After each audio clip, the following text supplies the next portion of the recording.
And welcome to the Racing, Pacing, Chasing. It's time now for the Pacing segment, Season 2, Episode 33. We're getting closer to Christmas, Rock, on Episode 40. Oof. Thanks for joining me again, mate. It's always a pleasure. Yeah, it's good fun, mate. But this week, have we got a show in store for you, our viewers? Fantastic. What about the isn't guests it? we've assembled tonight? I know. We're on ground that we've never been on before, mate. Full credit to Beasley Technologies. We've got Zoom conference working. And we are bringing you tonight an interview with David Moran, winner of the Victoria Cup, Lochinvar Art. We're going to talk about the build-up to the Victoria Cup, the clash that never happened with Ride High.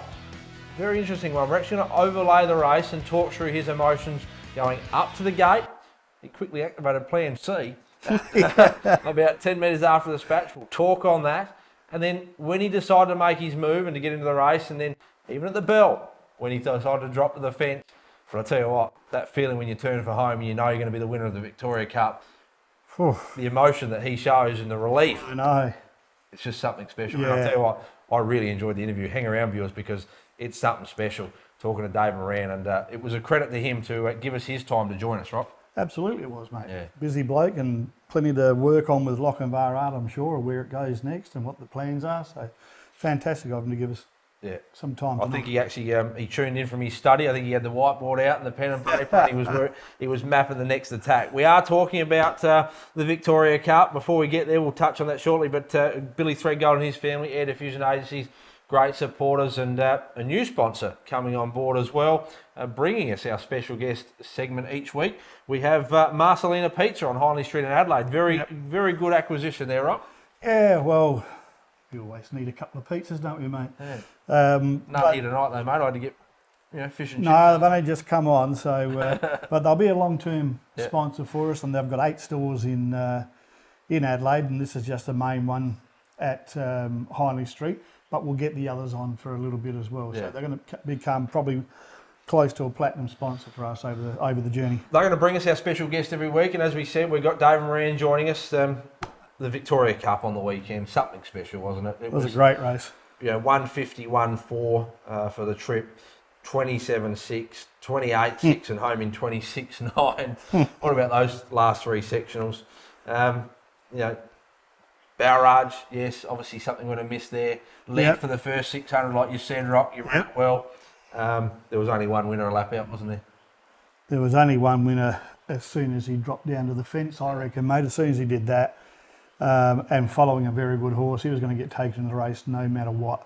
So turned out to be a great drive. Barrage did the right thing and made the race interesting by keeping the lead.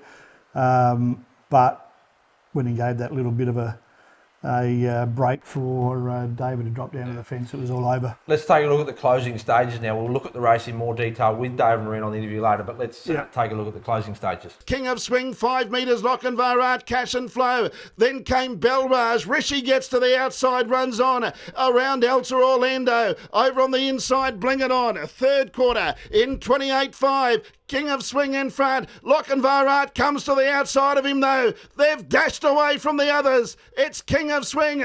The outside Lochinvar Art. Lochinvar Art goes up now. Lochinvar Art puts pay to King of Swing. And it's Lochinvar Art's Pride's Easy Feed Victoria Cup. What a win. Lochinvar Art drew away and won 8 metres. Second, King of Swing. Bling It On, another brilliant performance. Code Black, Bling It On, Rishi, what'd you make of those runs? Well, 2 of them, Code Black and Bling It On, they have to have luck made for them to win these big races. Code Black, I don't know what he would have run his last quarter in. He was probably hard held behind them, but it doesn't matter. I picked him simply because I thought the luck would come. And I just, after the race, I thought, well, fantastic that Lochinvar Art won because it needed the race run for it. Bling It On, very nice horse, but again needs the race. And Rishi was probably the outstanding run for a horse that was probably heading to the claimers 12 months ago. And whatever Lance has done has been terrific. And I didn't think it'd run like it did 2 weeks in a row, but it was a great run. We're going to get to David Moran, but before we do, we've got to get to rumour or humour. Rock, rumour or humour, what do you got for us this week? Well, no rumours really, mate. Everyone's happy. No one's causing any issues out at GDP. Driving's as good as we can get it. Hasn't been a suspension since 2017, I think. So. It comes up later. And Comes so we up later. keep that going. I'm going to brew you tonight. Okay. All right. Only one thing, like it's in the rear vision mirror now, but gee whiz, we spoke about it last week that it wouldn't happen in thoroughbred racing. This is spring carnival time, and we were always on about the match race needs to happen to get the momentum for harness racing to enjoy some of the limelight before the spring carnival starts. Today at Caulfield there was a $400,000 race with 3 starters, and they've gone to the line head by head by head. And the call of Matt Hill for a 3-horse race was outstanding. If you haven't listened to it, grab it on YouTube and look. And we could have done that with Ride High and Lochinvar Art. So that part of it to me was disappointing. It's just more of us not looking outside the box and saying, right, how do we make this happen? We actually asked Dave Moran on his thoughts on that, and he doesn't hold back either. So Okay. Stick around, Rock. Go to a short break. We'll be up next with Dave Moran, winning trainer and driver of the Victoria Cup, talking about his champ, Lochinvar Art.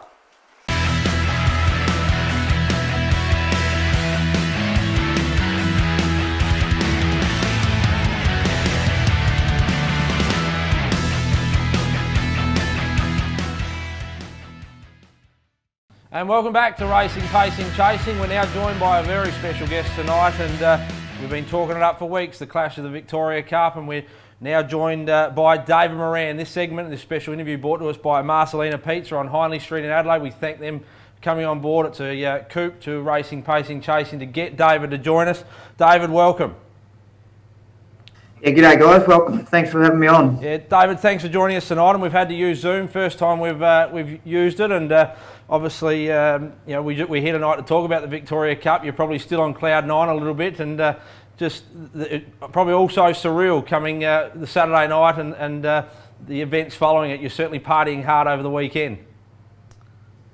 Yeah, 100%. Yeah, no, certainly come back down to earth a little bit Monday when I was a fraction hungover and walked into 15 horses mid-morning Monday, so it was certainly brought me back down to earth pretty quick. Yeah, and we had been talking about the clash, and maybe before we go through, we're going to play the race shortly and just talk through the race, but probably the months leading up to it, it was an exciting, it was talked about an exciting clash between yourself and Ride High, and that went amiss, unfortunately, for Clayton Tonkin and Emma Stewart. But probably just take us through the build up to that. There was a fair bit of banter going on, but it was good for the sport, and I'll touch on after that the clash that never happened, which probably should have, and we'll talk about that on the show tonight as well. But the build up, the 3 months leading up to the Victoria Cup, it must have been, again, also surreal to be involved in such a lead up to the event. Yeah, no, it was good. It was, it was one of them things. It's such a great thing to have these horses and to be a part of it. But at times it can be tough. Also, the build up and the hype that comes with it all. Probably so much in a time like we are at the moment with COVID and different things like that. Social media has become a lot more popular than it probably has been. I know it's been pretty popular for a while now, but just over the past few months, with the way things have been, there's been a lot of hype around it. There's been a lot of build up, and it creates a little bit of tension. So it's got its goods and its bad, but we come through at the end, and it all worked out well. So it was very pleasing. It certainly must have been a big relief to that last 100 metres. That's probably the most enjoyable 100 metres you've enjoyed in a race, mate. Yeah, 100%. Yeah, you tend to cope with it all pretty well to a degree, sort of thing, or you think you are anyway, and it's sort of not till after you go over the line and and the days afterwards, sort of thing, that you just feel so relieved, and I guess it probably knocks you around mentally to a degree, pressure, but I suppose that comes with part of the business. Yeah, just talk before we get to the race, talking about the clash, and we've talked about it on our show, and I was in Lochinvar Arts corner and Rocky decided to be in Ride High's corner. Well, all for the fun of it here at our end as well. But should have the race happened? You look at you look at Caulfield today, where they've gone around for $400,000 in a Sapphire Stakes with 3 runners in it. to me, and you probably want to be diplomatic how you answer, but the clash, whether it be a one-on-one or a 4 or 5 horse race, probably should have gone ahead for the sport. Yeah, 100%. We've all had we went through it at the time, and then we've had the chance to look back at it all now and things like that. And, I think it should have gone ahead. I know they stated that there was rules in place, but for the sport and what it was going to do to promote the sport could have been huge at the time. I think it was probably the most talked about thing in harness racing for 20 or 30 years. Yeah. And I think that was sad. I think that was the only part where I thought it was a bit of a shame that they had an opportunity to capitalise on promoting the sport for very little money. It was a race that was programmed, just a normal $20,000 race that was programmed for, for the past however long. And they had an opportunity there to capitalise it, and they probably didn't. I know there's certain people that may have kicked up a stink because there's other races that have fallen by the wayside with limited nominations. But I do think at the time and with the way everything is in the world at the minute, I think it was a very poorly missed opportunity. It certainly would have put harness racing in the spotlight for that week, and certainly the week leading up to it, but not to be. Let's go to the race now, and we're going to watch the race here. We're going up to the gate. We're just going past the Always Be Mickey sign there, and we're scoring up. Your thoughts going up to the gate, and then not long after, plans have probably changed. We're taking a look at the replay now. Yeah, it was an interesting one. Like you said, we probably had planned A to C to a degree. I initially thought, I knew Elder Orlando, Cash and Flow would burn to a degree, but I didn't think. I thought Elder Orlando drawn right next to me. I thought I could hold him. I thought I could hold him okay, and then I wasn't sure on how hard he'd even burn out, considering you probably had Cash and Flow and then King of Swing, but that went out the window pretty quick. Now you roll into the back for the first time. You're 1 out, 2 back. You can see King of Swing taking the advantage of you. Obviously the biggest danger and about to roll to the top. What's going through your head right now as King of Swing's just rolling over to the top? I guess the biggest concern, I was just trying to work out roughly, just trying to map out the speed of the race. There was nothing I could do at the time, so the bigger thing was just to sit there and try and gauge the speed of the race and then just hope that when we swung into the front straight, the lead time was going to be good enough. We sort of probably had to be, I think the lead time was, I can't remember what it was now. Quick. 45, is that right? Yeah, 42.5, and it sort of had to be under that 43 to for us to probably play a part if we were to be crossed at the start. And then eventually we worked around. And you've worked around to the chair at the bell, and just past the bell, I heard you make comment that you just heard Balraj just slap his knee a little bit, go off stride, or just go a little rough, and you've squeezed for room there. It got tight, but you got in, and that probably the race-winning move. Yes, you won. You won comfortably in the end, but it was the right decision. Yeah, no, it worked out good. Like you said, just as we got to the breeze, Ant quickened up quite appreciably there at one stage, and Johnny just sort of lost his back, probably only about a metre. But just as I crossed to the breeze, I heard him hit his knee 3 or 4 times, which was a bit of a concern for him, considering he was in a straight line. So I thought that there was an opportunity that he may lose a little bit more ground around the bend, but. Now we're turning for home in the replay at the moment, and that feeling as you turn for home at Melton, it's the crowd, having the crowd there would have been one thing, but tell us through that when you turn for home and you hit the front. Yeah, no, it was a great feeling. Obviously, I was pretty confident around the turn. He felt that good sort of thing, but yeah, it's always a great feeling when you hit the front and you're home. Yeah, the relief, the pressure and the relief, the feeling I can only imagine, or only can dream to imagine, I suppose, but to be there. This for yourself and Kevin Gordon, a big, he's been a big supporter of yours over the time. He's a good supporter of harness racing in general. He owns a couple of horses now in Adelaide as well. he's been a big part of you branching out onto your own as a trainer in more recent times. And how's he to train for, and certainly the journey that you're going on with him?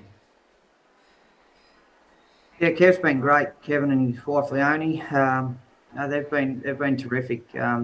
He's great to train for. They don't get involved, sort of thing. I talk to him on a regular basis, every 2 or 3 days, sort of thing. We chat, sort of thing. But yeah, he's pretty good. He's sort of like talking to a mate, really. Yeah. He doesn't try and take control in any way, and he just sort of puts all his faith in your basket. Yeah. Now, where to now for the champ? He is Australasia's best pacer. Obviously, there's bigger targets, but is he having a short let up? What's next for him?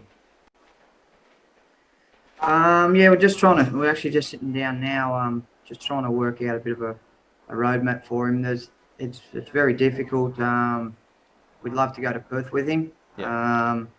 It's just that one's a bit of a tricky one. It's quite hard because of the restrictions and that sort of stuff, and the quarantine, and it's not an easy trip on the horses, I guess. You'd probably have to leave a few weeks before the race and get him over there and settle him in, and then all of a sudden you've got to find people to look after the stables and that here. So that's a bit of a tricky one.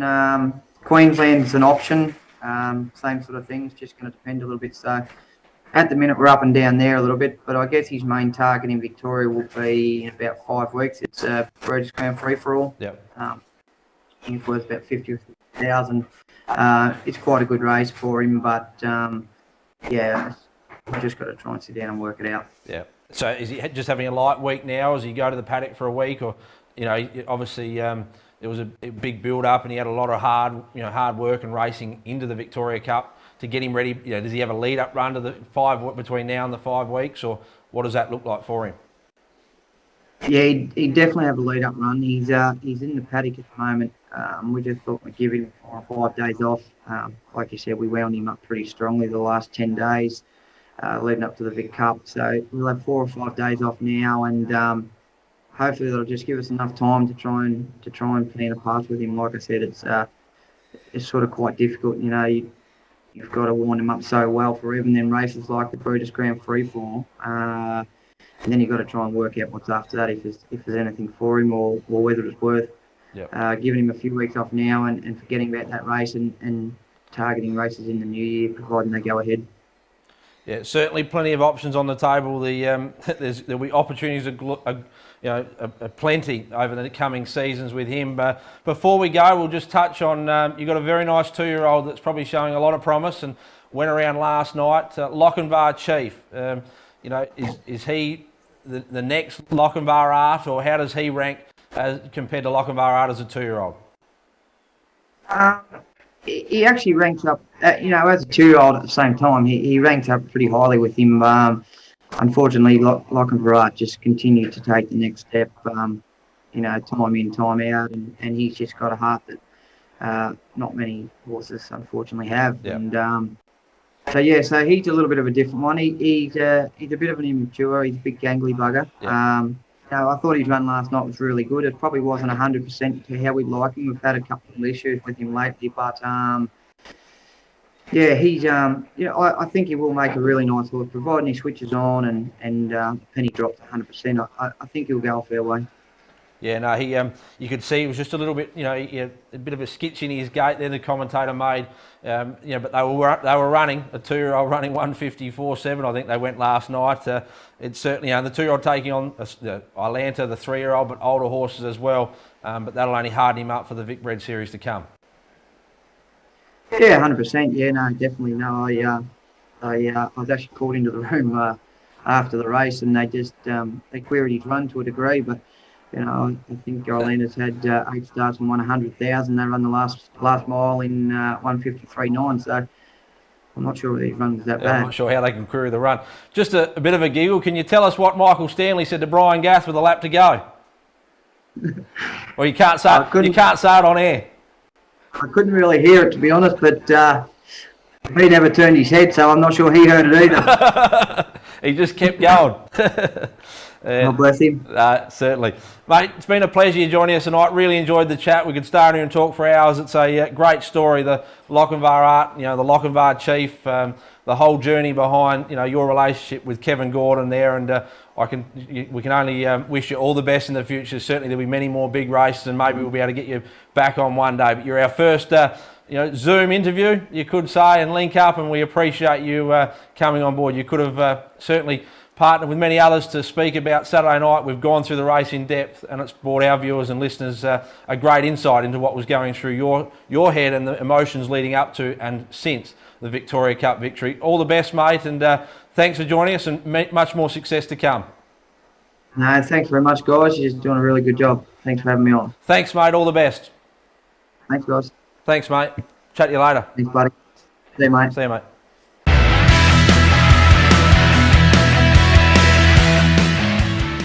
Great interview there, Rock, and it was a pleasure to sit down and chat to him for 12, 13 minutes. I could have sat there for another hour.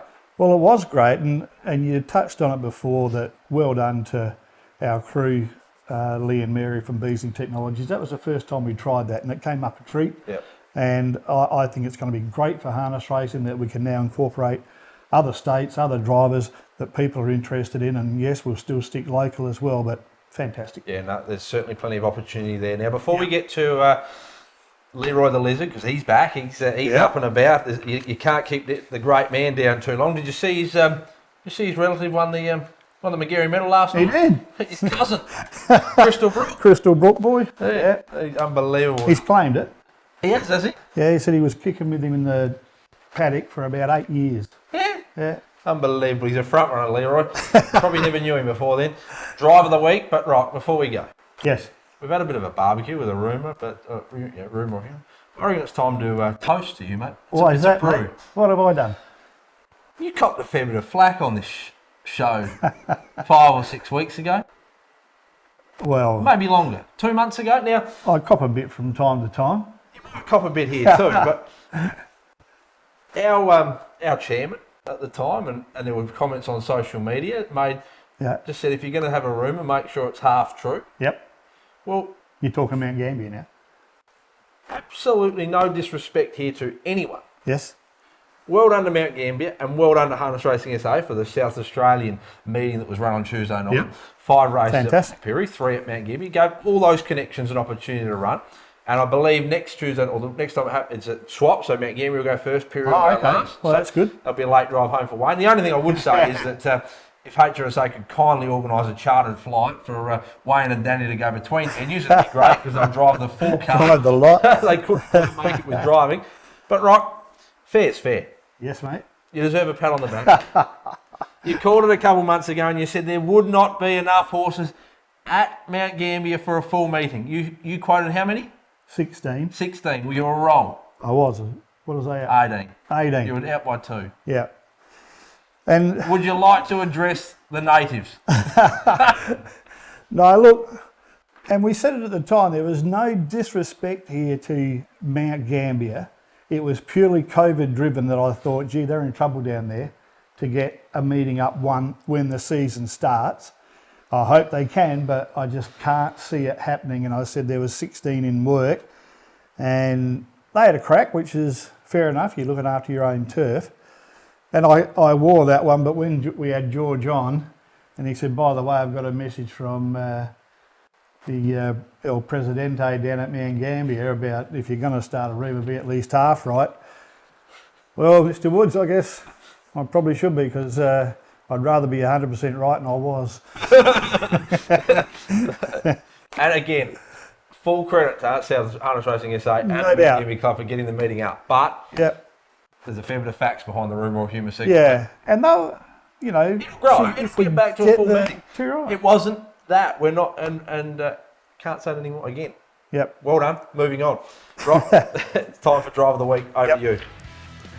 Drive of the week was bizarre. We had 3 meetings, but there wasn't We necessarily. did speak about going interstate as well, but we just Yeah, couldn't we work did. out how to get the not paying the freight for a carton to get over there, mate. Now, just before we go, we've got to do a special mention interstate. He's the king. The king returned to his throne. He did. Can we take a look at the vision? Or we haven't said to the producers, but can we drop it in? We've been in hospital. No, not that one. He's out of action tonight, but it took him 1 meeting, Yeah. 1 race, 2 minutes.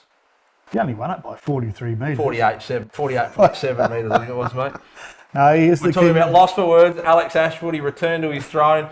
He talked it up for weeks and he said, when I'm back, I'll be back in a big way. And he threw 4 winners at Mildura. 1,000 metres left to run. The favourite Lost for Words out of trouble in front. Was led for the last lap. Just before you go behind second, Graceful Art is in the death chair. Has been there for about 300. 1-1 Stealth Mode, 3 back the pegs. Waratah Beach, Killer Dragon was going 3 wide, but dropped into the running line there after taking off a lap ago. Always a Celebrity takes off from last. The Virginian 4 back on the rail. 5 back the fence, No Emotion. And Let Us Ventilate between runners as last. Second quarter, 30.7. Lost for Words, 8 metres in front. Go strongly. Graceful Art in second placing. Just before you go, Can't Go On. Stealth Mode's up to third now. Followed then by Killer Dragon. Always a Celebrity's trying to make progress down the outside. And then came Waratah Beach. Well, Lost for Words. There's no doubt she'll win this race if she keeps pacing, which she doesn't know how to do sometimes. She can do things wrong, but she's cruising, and it's just a question of whether she'll keep pacing. 29.7 the third quarter. She's out by 30, Lost for Words. Second is Graceful Art on the inside of Killer Dragon, and then 10 away. Stealth Mode is fourth from Always a Celebrity,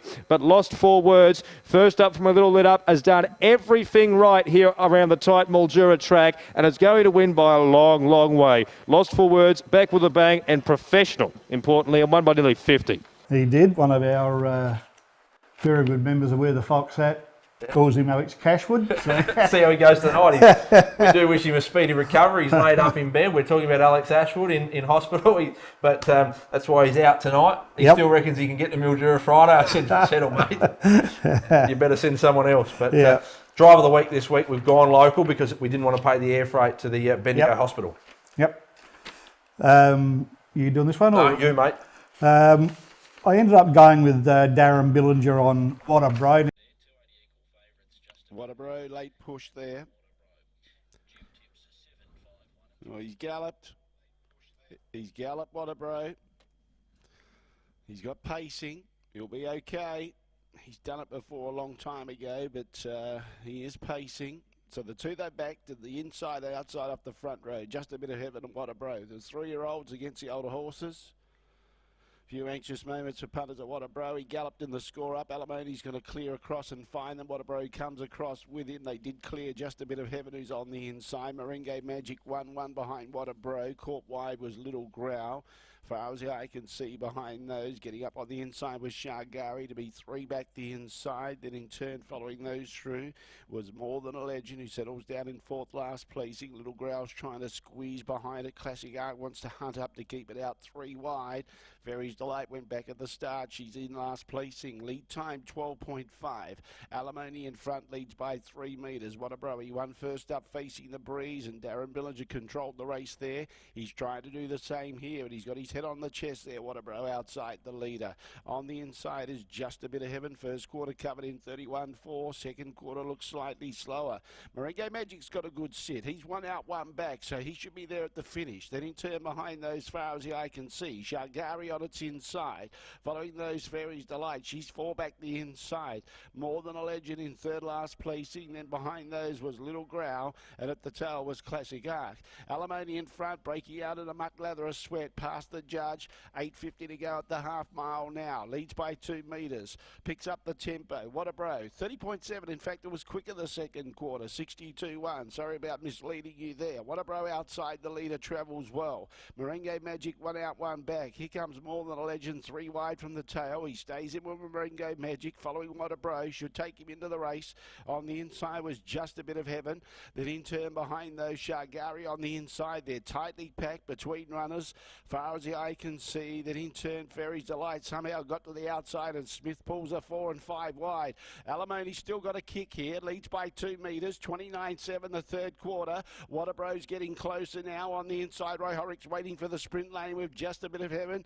Then in turn behind those, Merengue Magic. What a Bro goes to the lead. Roy Horrocks peeled off the outside. He's going to try and come wide. Merengue Magic coming with it. Here comes Just a Bit of Heaven. Merengue Magic trying to pick up What a Bro. What a Bro in front. He's kicking. He holds on. What a Bro just in front of Merengue Magic. Now people will look at it and say, oh, what was so good about that? He drew 7. He got across to sit outside the leader. Couldn't get the lead. But I reckon he controlled that tempo to suit the horse. And it's won by a half head, probably even less than that. And I just think if he'd got his timing 0.2 of a second out, he would have got beat. Yeah. So for that reason, we'll get a carton from the Castle Tavern and Brenton Rooney and Silly Bomber Clifford. Big Crown Lagers, I reckon, for Darren. Crown Lagers. He's a mad Crown Lager man, so you better drop it out to him. Rightio. I questioned it. I thought he was in trouble not to get a little. He got close to a suspension, or he did get fined, I think, for shifting ground. But so he got fined 100, but you're going to make it up with $50 of Crown Lagers. That's it. All right. Well done, mate. Good stuff, Darren. Rocky will drop it out there. There's two you got to drop out there. One to Ryan, one to Darren. Anyway, it's time now for Leroy the Lizard. What do you reckon, mate? He got beat last week. He went for change up, and he's going to go for it again. No, he's right. But I reckon No. he's staying in race one. I just reckon he's picking up the fields and going, I just have a look at race one. He's gone that lazy on it. He had money in the pocket. He's given himself a small holiday, said he'll be back in 6 months. So he's just, and then he'll ease back into 2 days a week work after he's had the 6 month break. And sounds like you. and he's got a job lined up. Yeah. What now? He's going to be a pet food taster. Pet food tasting. Yeah, he reckons he's had plenty of practice at home with his wife for the last 15 years. He knows exactly what it tastes like. So, he won't change his job more than you. Well, he wins. As soon as he wins, mate, there's no going to work. Oh, he's off. He's off. He's too busy patting himself on the back and buying the kids nice toys. All right. So that's just the bloke he is. But he's going for change up in race one, number 3.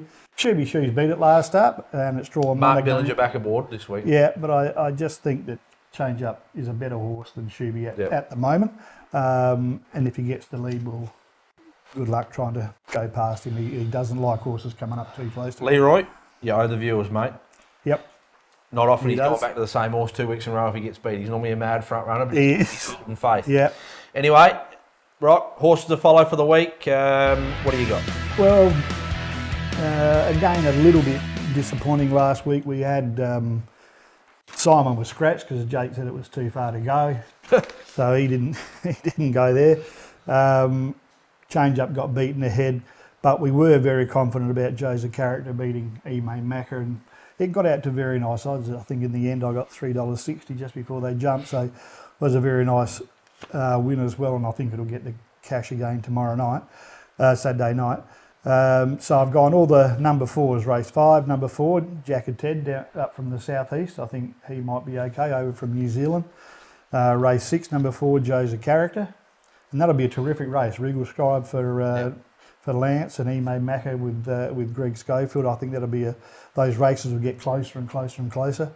And race 7, number 4, Ides of March with Rob Caruso. And it's a 22.30, that's probably the danger, but he should lead that race pretty comfortably, and if he gets away with any kind of quarters, Futurist will come and sit there, but I think he's going to be too good, he will sprint too fast. There's Rock's Mouldy after the Leroy the Lizard special, so plenty to wager on Saturday night. Rocky, been a pleasure tonight, it's been a great segment, probably I've really enjoyed tonight, and must give another special shout out to Dave Moran for accepting the invitation to join us on the show. A bit of trial and error to get the Zoom working, but again, thanks to Lee and Mary. Done a fantastic job to facilitate that interview.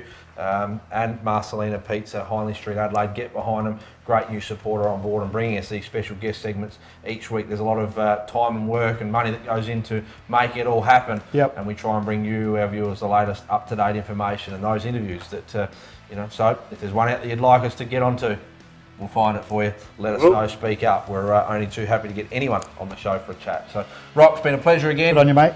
Episode 33, we're going to get to 40 before Christmas, mate. 40 before Christmas. Looking forward to it. It's been a big year. We've got plenty more to come. Spring Carnival time on the racing segment. If you haven't, get over and watch that show. We're heating up into the Vic Bred Southern Cross Series as we head into the back half of the year. Gawler Cup for the dogs and Gallops in town. Gallops. Make sure you get to those. They're great meetings. Yeah, looking forward to that, and we'll be there. Rocky, there's nothing else to do other than sign off. Thanks viewers. Remember, view, like and share the page. Get the David Brand interview out there. Great insight into the Victoria Cup on Saturday night. Thanks again.